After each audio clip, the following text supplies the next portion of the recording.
mi ngi juddu atam junne ak téeméer ak juróom fukki at ci gàddaay yonent bi sallallahu alayhi wa sallam mi ngi génn àddina ci atam junne ak ñaar téeméer ak fanweeri at kon Cheikh Ahmad Tidiane mi ngi dund ci maas ak fukk ak ñaar maas ak fukk ak ñaar nag wali yi waxoon nañ ca xarnul xaamis ba gàddaay gi amee juróomi téeméer ne xaatimu lawliyaa yi dana juddu ci xarnu saniya asar xarnu booba kenn juddu ja di woote boobu maqaama lu may Cheikh Ahmad Tidiane radiyallahu anhu waxoon nañu ne faas lay feeñ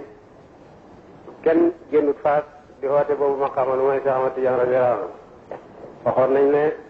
kuñ nattoo ñu di ko weddi ci dëgg gi nga xam ne moom la dikkee loolu itam ñëpp janoo nañu moom kon ñu ne amuñ sikk ci ne xaatimul wilaayati muhammadiyati moo di Cheikh Ahmad Tidiane radiyallahu anhu mi ngi juddu ci Ayni Maab ci atam junne ak téeméer ak juróom fukki at ci juróom-ñaari atam la wattu alxuraan fukki at ñaar fukki atam ak benn dajal na xam-xam yépp ba di def taalif di samp majlis di jàngale di joxe fatwa di tontu fóode yi seen mboole mi laaj ci penku ak sow ba ñëpp daje ci ne moo raw ci ñun jamonoom wala kenn rawu ko ci xam-xamu saahir rek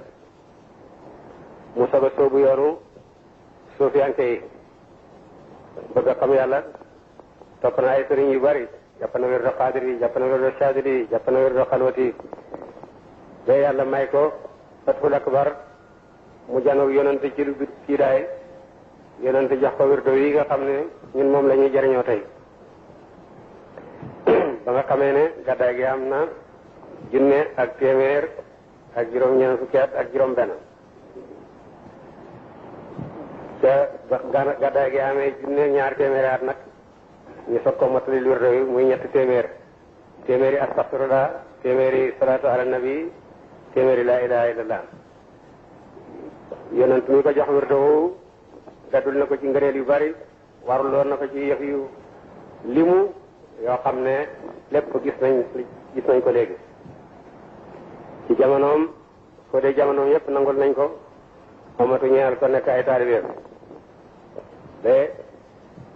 ci Maghrib ci Jazaayir ci Tunis ci Misra ba mu demee Haramayni Sharifayni noonu mu dellu si saxaat ci Faas wërdo bi tasaaroo ci dundam dem génn àddina ci atam junne ak ñaar